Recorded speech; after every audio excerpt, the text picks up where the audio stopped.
nkuko nabibabwiye rero kuri TikTok ngiye kujya mbagira inama rukuntu nsigaye mbona mukunda gutandukira. Uyu munsi ikintu ngiye kubabwira niki? Uyu munsi ngiye kubabwira ibintu 10 nk'umuntu muzima kandi nk'umuntu utuje. Ngiye kukubwira igihe cyangwa se umwanya uzisangamo ibintu 10 ku buryo icyo gihe ubusabwa gucece kukicecekera ntugire icyo uvuga, byaba ngombwa aho hantu kanahavuka igihe.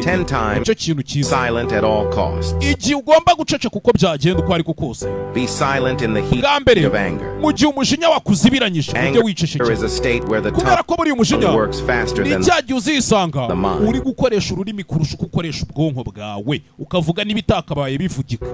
Igihe cya kabiri, be silent if you don't know the full story. Ujye uceceka mu gihe utazi inkuru yose yuko ibintu byagenze mbere yo kujya kuvuga ngo ariko nanjye ndumva byaragenze gutya, cyangwa se ugasanga abantu babiri bari kuburana ukajya guca imanza utazi ukuri kose uko komeza.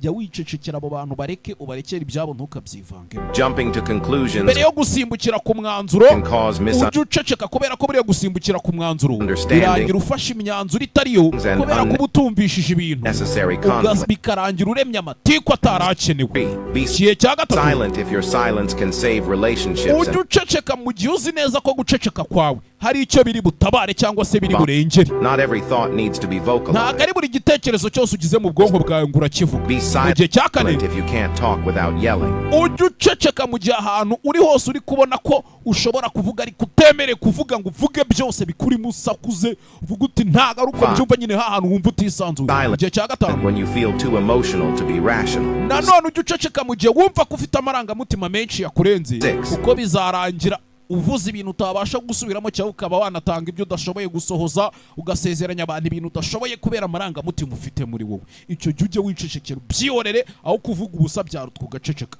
Sasa igihe cya gatandatu, silent when the words you use can destroy your friendship or relationship. Ujye uceceka mu gihe ubona ko ijambo wari gukoresha kuri icyo kintu ugiye kuvuga rishobora kwangiza byinshi, ukavuga uti nimba ari ikintu ngiye kuvuga n'urugero ku muhungu mukundana cyangwa se umukobwa, ukabona iki jambo wari ugiye gukoresha ni iki jambo cyari kwangiza byinshi, ujye wicecekera. Sasa igihe cya karindwi ugomba guceceka. Be silent even if your words might simply offend someone. Mu gihe ubona ko amagambo ugiye gukoresha ashobora kugira umuntu akomeretsa. There's always a better way to handle things. Kubera ko buriya biba byiza iyo wicecekeye kuko nibwo buryo bwiza bwo gukemura ibyo bintu. Igihe cya munani, listening is more beneficial than speaking. Ujye uceceka mu gihe ubona ko gutega amatwi ibyo bari kukubwira ari byo wakungukiramo kurusha kuvuga. Sasa mu gihe cya cyenda ugomba guceceka when you are unsure of your own feelings or motives. Mu gihe utazi neza ukuri kwiyumva, mu gihe uvuga uti ibi bintu ko ndi kujijinganya ndi gushidikanya, icyo gihe kugira ngo ujye kuvuga ibintu uri gushidikanyaho cyangwa ujijinganyaho ujye ubyihorera wicecekera. Sometimes introspection requires quiet. Kubera ko buriya rimwe na rimwe kugira ngo usobanukirwe ibintu bigusaba kubanza ugaceceka ukabyumva. Sasa igihe cya 10 ugomba guceceka niki? Be silent when the environment is tense and adding words might just fuel the fire.